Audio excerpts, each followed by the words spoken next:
For tonight, low 57. Partly sunny tomorrow, the high 71. Shower and thunderstorm late day on Friday, the high at 69. I'm Steve Williams on AM 560. The Answer. Get the latest weather, traffic, and news updates online at 560theanswer.com.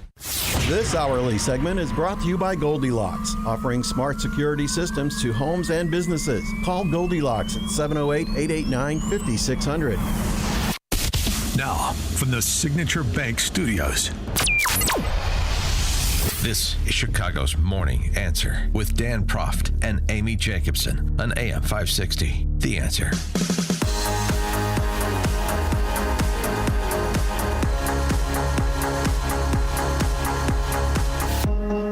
Top of the morning, Dan and Amy. Elon Musk updating his role with Doge, announcing that he'll be taking a couple of steps back in May, but he's not going away entirely. You know, the large slug of work necessary to get the Doge team in place and working in the government to get the financial house in order is mostly done. And I think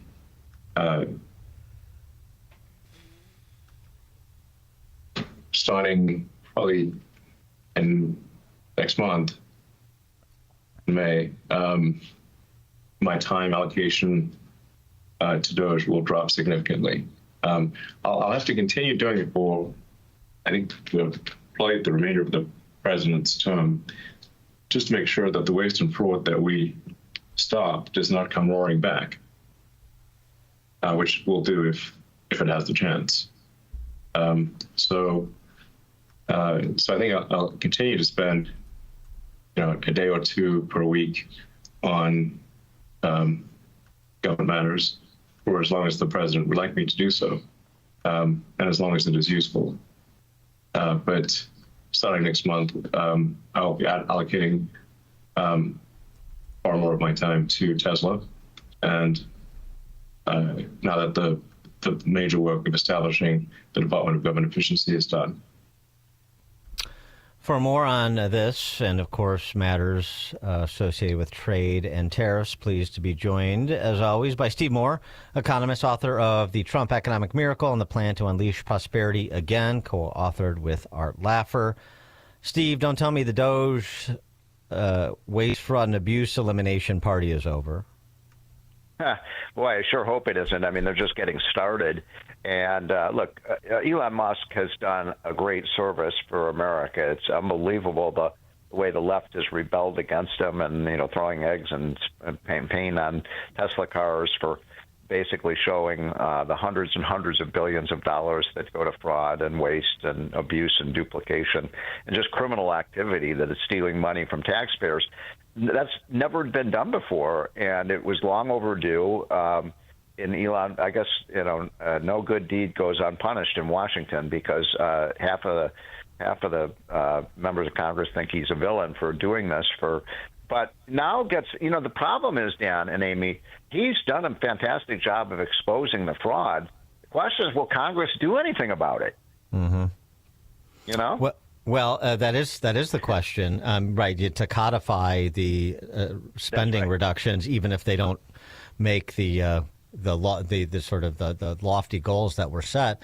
And so, where is that in process? Have you had a chance to talk to your buddy Jason Smith at Ways and Means and make sure that we're going to see the tax relief that was promised? Well, in terms of the tax bill, I think that's moving along slowly, much more slowly than it should be. I mean, they did get it through the Senate, as you recall. That was a week or two ago. Yeah. And so now it's just a question of negotiating the deal between the House and Senate and then getting it done. Trump has sort of adopted my line, get a bill on his desk by Memorial Day, which is only 30 or 40 days away. And the sooner that this can get done, the sooner we're going to see a nice big rebound, I think, in the stock market. I mean, two things have to happen to get the stock market back on track. And by the way, I see the Dow futures are up 600 this morning, so there's some joy in Mudville right now. But you got to get the tax bill signed, sealed, delivered with no rate increases, Dan. No. Yes. No well, that was my other question. No, is that millionaire tax? Has that subsided? Has the talk of rate increase subsided?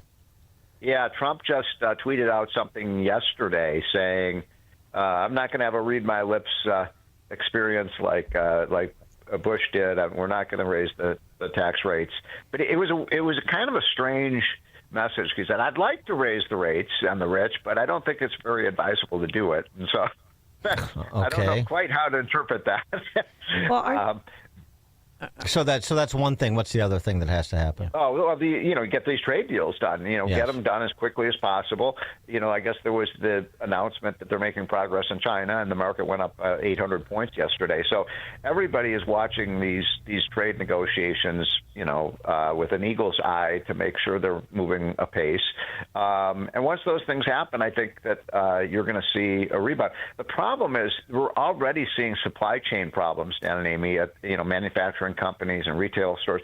Target and Best Buy just sent a message to the president saying, our shelves are going to be empty pretty soon if we can't get, because a lot of the stuff we buy is from Canada and Mexico and Japan and other countries, and so this could cause some havoc in terms of how it affects consumers in the months ahead. Well, right. And so, and the other, I mean, I didn't want to skip over the spending side, but I'm just talking about this in terms of deliverables on both sides, both the tax relief as well as the spending restraint to encourage growth. I intentionally skipped that question because I hate to tell you this, but Republicans don't want to cut spending any more than Democrats do. I mean, they talk a good game, but, you always have some Republicans, oh, no, we can't cut this program, we can't cut that program. It's kind of demoralizing that Republicans aren't making more progress. Now, let me give you one example, though, where you're hearing a lot of overheated rhetoric from the Democrats. The Republicans want to make about $100 billion of cuts from Medicaid. By the way, Medicaid is different from Medicare. A lot of people get confused about that. Medicaid is the program, for supposedly for low-income Americans. Medicare is the program for senior citizens that people paid into. Now, look, nobody is talking about cutting people's health care benefits who are eligible for these programs, but both DOJ and the federal auditors have found that just last year alone there was $150 billion, not million, stolen from the Medicaid program. A lot of it was going to illegal immigrants. A lot of it was going to people who were not eligible for the program, et cetera. And how hard is it to just keep track of who is eligible for the program and who's not? $150 billion, that's like 3 times the size of the Illinois state budget. And that's pretty huge as it is. Well, I mean, so, right. So, it just speaks to the subset of the Republican caucuses in the House and Senate that are so feeble, that are so cowardly, that they won't cut $150 billion in waste potentially because they're afraid of a mailer that says you cut Medicaid, you cut health care coverage for poor people. And they don't have the gumption to go out and actually make arguments and provide the details and provide the facts and expose the disingenuousness of the left. So they just go along with waste, fraud, and abuse. Right. But let me just say something to defend the Republic. I mean, you're right what you say, but it's also true that complicit in this is the media. I mean, every time I turn on, CNN or these other stations, oh my God, rural hospitals aren't going to have the, nurses they need and da-da-da. And they're like, no, we're not talking about cutting that. We're talking about getting rid of the fraudsters and putting those people in jail and getting the money back. And so, the media is piling on with the Democrats saying, oh, these mean and nasty, Republicans want to take health care away from, mothers that are pregnant. Well, so now let's talk trade and tariffs. There's a lot to get to here. We have to. Well, I mean, you just mentioned, let's start with what you mentioned. Besant offers some commentary suggesting that progress is being made towards a deal with China. But I mean, these market swings of 1,000 points based on a comment that Bessent makes, and then Trump makes a comment about tariffs being the most beautiful word in the English language the next day, and it drops 1,000 points. It's a little ridiculous, and it's not a good way to make public policy. I assume they're trying to calm the markets, but what is the reality? What is the sort of the reality underneath the daily rhetoric in terms of how fast deals are going to materialize, do you think, with China or any other major trading partner? Well, let me just step back a minute. And you may have seen we had something in our outline the other day about this story about Tim Cook, who's the CEO of Apple. And by the way, I'm very pro-Apple. I have an iPhone, and I think it's a great company, and I want to do well. I own stock in Apple, as most people do. Well, Tim, you probably followed this story where Tim Apple got a private meeting with Trump in the Oval Office, and he walks out and he gets a carve out from the tariffs. Tim Cook just cut. And then what happened? Tim Cook just cut Steve Moore's Apple off, is what he did. All right, we'll effort to get Steve back. We'll be right back. The stories you need to know to start your day. This is Chicago's Morning Answer on AM 560. The Answer. Come on with this, people. Move it! Did you really think you could make that company deliver yourself? Oh, I cannot handle any more traffic. You could be getting much more done at your place of business. I've wasted 45 minutes and now this place is gonna close. Time is money. Let Quick Delivery Service take on the traffic hassle for you. They'll deliver almost anything, from large pallets of materials to important documents, or both. No forms, no labels, no scanning. Just tell Quick Delivery Service where it's going, they'll pick it up, and get it to your destination quickly. Your cargo delivery is tracked in real time with GPS. Notifications are delivered right to your inbox. Visit QuickDelivery.com. That's QuickDelivery.com. Or you can deliver like this. Seriously, another train? Or get your delivery there on time with QuickDelivery.com. Or call 847-534-2244. 847-534-2244. AM 560. The Answer. All right, Steve Moore starts accusing Tim Cook of being a rent seeker, and he gets his phone cut off. You better be careful. Mind your words, Steve. That, guys, by the way? Did you notice that? Yeah. Just when I started talking about this meeting. By the way, I am speaking on an Apple phone. Right. You better be careful is the point. Tim Cook is listening. All right, so go ahead, make your point. Make my point before I get cut off again, which was that Tim Cook goes into the White House, gets a private meeting with Trump in the Oval Office, walks out with a deal, carve out from the tariffs, and Apple's stock goes up by 3%, which I calculated was worth over $30 billion. Apple. I mean, now how many small businessmen and women have the opportunity to go in to the Oval Office and make a cut deal? So that's not the way to make public policy, right? I mean, it's just not. That's just kind of corporate welfare, and I hate that. We shouldn't make deals one company at a time, and that was, I think, inappropriate. Yeah, totally agree. Now, I mean, on the, I guess, modestly good news front, given that this is the approach Trump has chosen to take, I did see that India is following Vietnam in imposing tariffs on Chinese steel, so that puts more pressure on China. Yes. But I mean, that pressure needs to come much more widely and much more quickly than it is currently, don't you think? Yeah, I totally agree.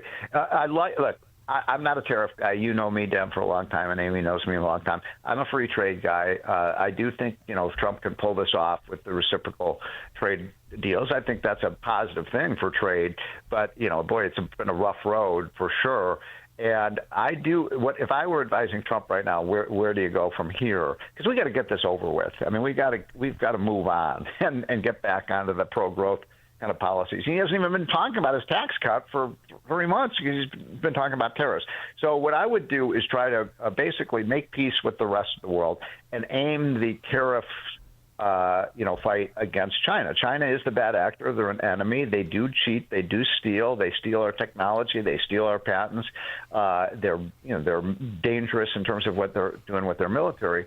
So let's try to unite the world against China And I think kind of that's where Trump is going with this, and I think that's the wisest strategy forward. Yeah, but who's going to budge first? I mean, President Xi or Trump? Well, I mean, I don't right. see Trump making the phone call to him.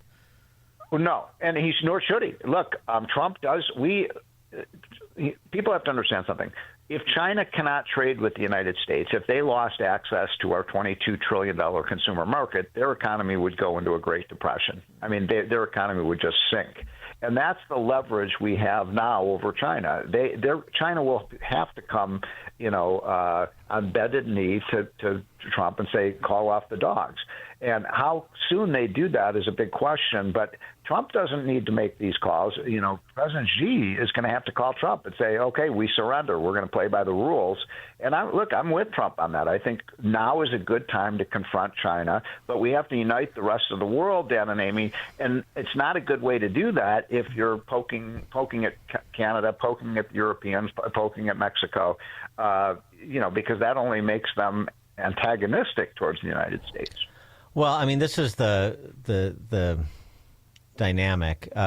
So on the one hand, the defense of Trump, Trump's Liberation Day announcements with tariffs all over the place is, part of the political defense is right. He's on a clock. He's got to get this done. This is the way to get people to the table. There's not a lot of time for threats and so forth. Just impose it, show that you're serious, and then you get people to the table.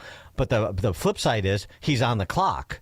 And he's on the clock to unite the world against China, which is not an easy thing to do when you have to deal with central planners in Europe and Southeast Asia and so forth.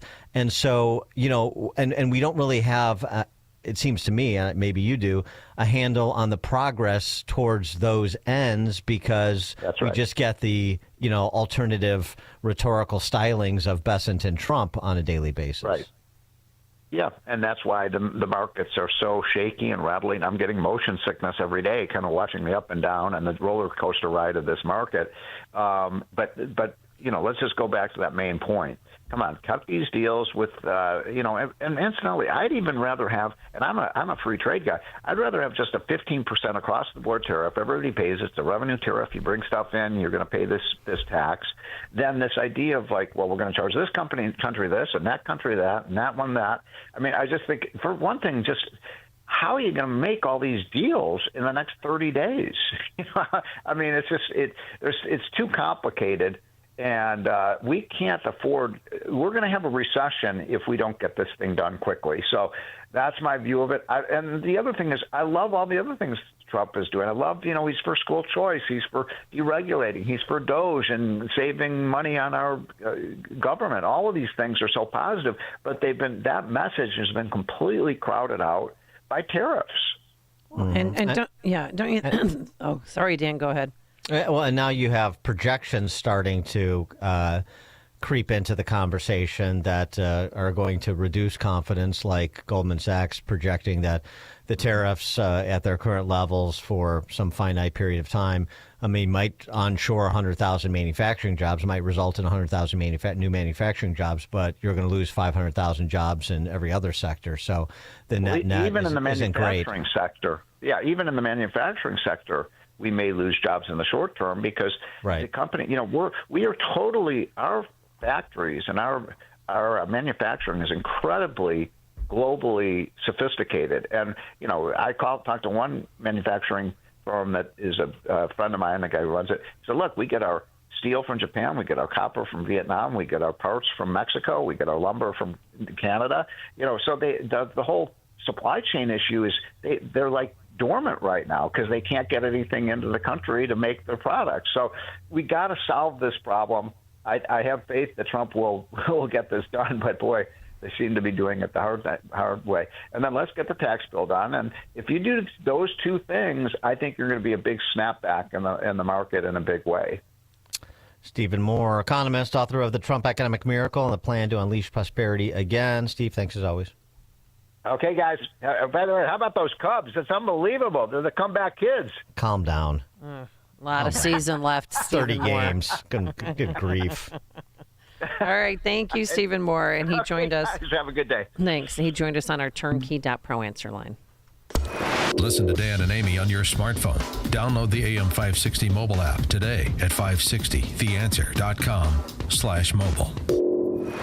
While Dennis Prager is recuperating, we know you miss your daily dose of Dennis. That's why Pragertopia is giving you a special gift. Right now, Pragertopia members can hear the best 2 hours of Dennis's favorite segments from as far back as 2010. On Monday, you can hear the Happiness Hour. Life, liberty, and the pursuit of happiness. That's what I'm about. Tuesday is Celebrity Guest Day. Donald Trump Jr. is in studio with me. On Wednesday, it's the Male-Female Hour. I really do wish there were a way to ascertain the number of marriages that this hour has helped. Thursday, the Ultimate Issues Hour. Not having ultimate issues clarity is like having a map, but you don't know where you're going. And Friday is Open Lines. Feel free to ask me anything about me, about you, about life. So if you're missing your daily dose of Dennis, go to Pragertopia.com and hear all your favorite segments, along with lectures, celebrity interviews, his famous Torah teachings, and more. Get your daily dose of Dennis at Pragertopia.com.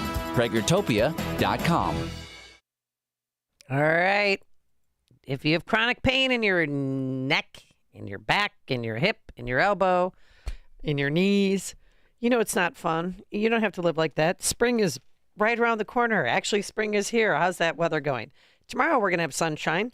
So get out and enjoy. But if you can't because of that chronic pain, then you need to go see our very good friends at QC Kinetics. Why? Well, they've already treated tens of thousands of patients around the country with regenerative treatments. They help calm debilitating joint pain in your knees, hips, shoulders, and back without surgery, without drugs, without any downtime. You don't have to take vacation to get a surgery and not know whether or not it's going to work or not, because a lot